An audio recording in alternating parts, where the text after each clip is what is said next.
מלאכים מצידו של הפתח, שונים לגמרי מכל מה שראיתי, שונים מכל המלאכים, העיניים, עם הכל, ממש שונים בצורה, במראה, בגודל, בכל. הם היו נמצאים בשתי צדדים של הפתח הזה, של המקום הזה. מה זה המקום אני לא יודע, ואני מסתכל ואני יודע שזה מקום רע, אני יודע שאני הולך לעבור משהו חמור מאוד, משהו גרוע, משהו שאין לי תקנה שם, שסבל נוראי שאני הולך לעבור במקום הזה. וכמו שאמרתי, נהיה לי צער גדול מאוד. ואז כמו קשה לי לעבור עוד פעם את הדין הזה מה שאני מתאר. והבן איש חי בא לפסוק שמה שיראו לי, כל מה שראיתי, כל איך שקוברים אותי והכל, ככה זה הולך להיות בפועל. ואז כשהוא בא לפסוק, נשמעה צעקה בשמיים שהרעידה את כל העולם, את כל העולם כולו. הצעקה הזו הייתה ילדה בת 1.5 שנה, שהיו שתי אחיות, כן? שתי תינוקות, שלפני 4 שנים בערך, 4.5 שנים, אני ואחותי עשינו להם 2 מצבות לתינוקות האלה. אני בתקופה היא לא עבדתי, אבל הלכתי ממקום למקום, מחנות לחנות, מבית לבית. הלכתי ואספתי להם תרומה למצבה. אספתי תרומות, אמרתי אני לא יכול להיות שאני אשן בתוך בית, לי יהיה בית, והם תינוקות מה חטאו, לא יהיה להם מקום להיות, הרי הם ככה מתים.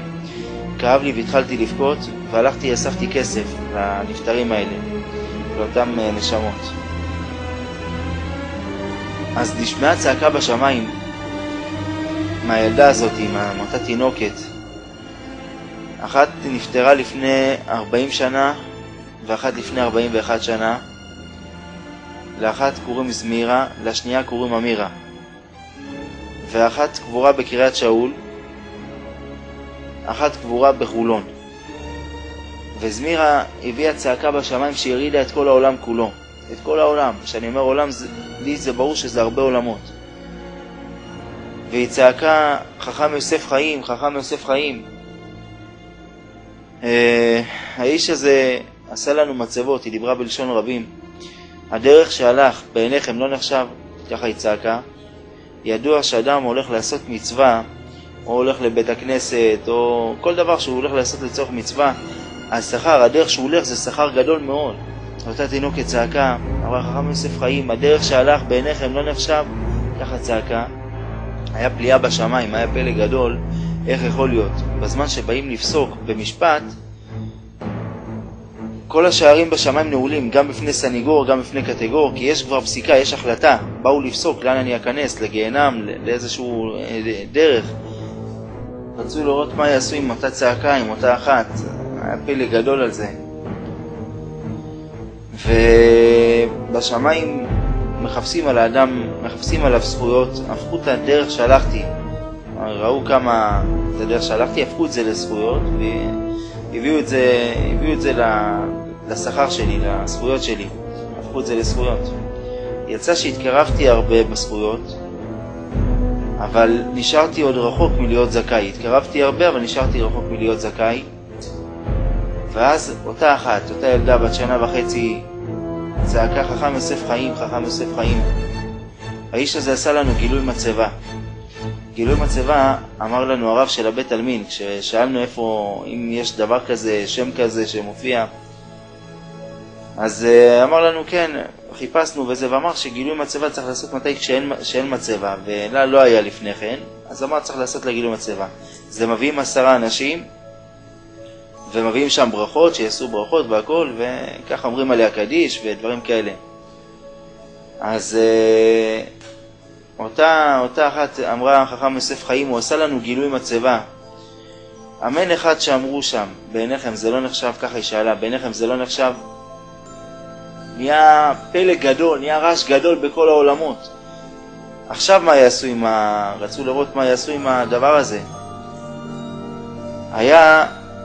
הביאו את האנשים שהבאתי לבית עלמין, שאספתי אותם באקראי, כל אחד מאיזשהו מקום, הביאו אותם לשם, בשמיים, הם היו ישנים, בעולם הזה הם היו ישנים, והביאו אותם להעיד על מה שאותה אחת אמרה, על מה שאותה נשמה סיפרה בשמיים. על הגילוי מצבה. ושאלו את אותם אנשים, הם לא נפטרים, הם חיים בעולם, היו ישנים, והם באו למסור עדות בשמיים על מה שהיא דיברה. שאלו אותם מה סדר הברכות שבירכתם, מה היה, איך הגעתם. הם התחילו לספר את הדרך שהבאתי אותם, והכל, הראו הכל אחד לאחד, איך הבאתי אותם, ומה היה, ומה דיברנו, הראו ממש. כל אחד, היו שתי אנשים שלא רצו להגיע, אחד אמר אני כבר הייתי בפנים ואני לא יכול להיכנס לעוד אחד. ואחד אחר סיפר שהוא בדיוק ממהר והוא לא יכול להגיע. ממש התחננתי אליו, אמרתי רק תבוא, רק תגיד קדיש, תענה אמן אחד על ברכה ותלך. שיהיה לנו מניין, רק זה אפילו תעמוד ממש. והוא סיפר את כל התהליך הזה. כמו שאמרתי, הוא לא היה מת, הוא היה חי, רק היה יושן, עלה למסור עדות בשמיים. ושאלו ככה, מה סדר הברכות? עד כדי כך, יודעים בשמיים לפרטים הכי קטנים. על מה בירכתם קודם, על מה פה, שם. וכשהם סיפרו את כל זה, יצא שנהייתי זכאי, אבל לא היה לי זכות לרדת למטה, לא היה לי זכות לחזור לחיים. תוך כדי, נשמעה צעקה מאחותה שנמצאת בחולון, בבית עלמין בחולון, החלקה של הילדים. היא צעקה חכם יוסף חיים, חכם יוסף חיים, הרעישה העולמות בשמיים, הרעישה העולמות. אמרה, האיש הזה, עשה לנו, קנה ספרים, שנשאר כסף, קניתי ספרים לעילוי נשמתם, אני ואחותי. קנינו 50 ספרים של נשיבת נפש של רבי נחמן מברסלב, זכותו יגן עלינו, על כל עם ישראל. אז אמרה, האיש הזה קנה לנו ספרים, אם למישהו נהיה ערעור תשובה, בעיניכם זה לא נחשב, היא עשתה כמו תנועת יד, וטלטלה את העולם ימינה ושמאלה, יכלה לטלטל את כל העולמות, את כל העולמות טלטלה בתנועת יד שלה. אני אומר את זה, אני ממש כמו חי את זה עכשיו, כמו עובר את זה עכשיו, כמו רואה את הטלטולים, אני רואה את כל הרעש, שהרידה את העולמות, את הכל הרידה. ואמרה, אם למישהו נהיה ערעור תשובה, בעיניכם זה לא נחשב. ונהיה שיצאתי זכאי, לא רק שיצאתי זכאי, נהיה שפע גדול, כמו צינור של שפע שירד לעולם הזה. הגש מפה בעולם הזה ירד צינור של שפע מעולם למעלה, ונהיה באותו רגע שיצאתי זכאי, היה ניגון של המלאכים. את הניגון הזה זה אין לתאר ואין לשער, שום מוזיקה בעולם לא יכולה להידמות לדבר הזה. אני יודע את הניגון הזה, רק אני לא יכול לזמזם אותו, אין דבר כזה. אני יודע אותו ולא יכול להוציא אותו. זה משהו רוחני עילאי, משהו שברגע ששמעתי את הניגון של המלאכים ניסיתי להימשך למעלה לעולמות, רציתי לעלות רק למעלה, להימשך לעוד עולם ועוד עולם לעלות. זה שיר שבח בעצם של המלאכים שמשבחים את הקדוש ברוך הוא. מה זה מעשה של מצווה, שאדם עושה מצווה והוא יוצא זכאי בעולם האמת, מה זה עושה לקדוש ברוך הוא? איזה נחת רוח. זה הניגון הזה של המלאכים, שאם האדם שומע את הניגון הזה הוא מתבטל לגמרי לאינסוף ברוך הוא. וככה ניסיתי לעלות למעלה, והיה לי הכרח, אחרי שיצאתי זכאי והיה החלטה שאני יורד למטה, היה לי הכרח לרדת לעולם הזה. והיה לי פחד לרדת, לא רציתי לרדת לכאן. פחדתי לחטוא, לא רציתי לעבור עוד פעם את התהליך של המוות, את כל מה שזה. וצעקתי בשמיים, מה אני אעשה אם אני אחטא? מי ערב לי שאני לא אחטא בעולם הזה? ואיך אני אציל את עצמי מן החטא? ואל תורידו אותי למטה. ממש התחננתי בשמיים שלא יורידו אותי, התחננתי בפני הבן איש חי. וכל הזמן ניסיתי להימשך לעולמות למעלה, ולא נתנו לי, כמו היה איזשהו כוח שלא נתן לי עוד לעלות.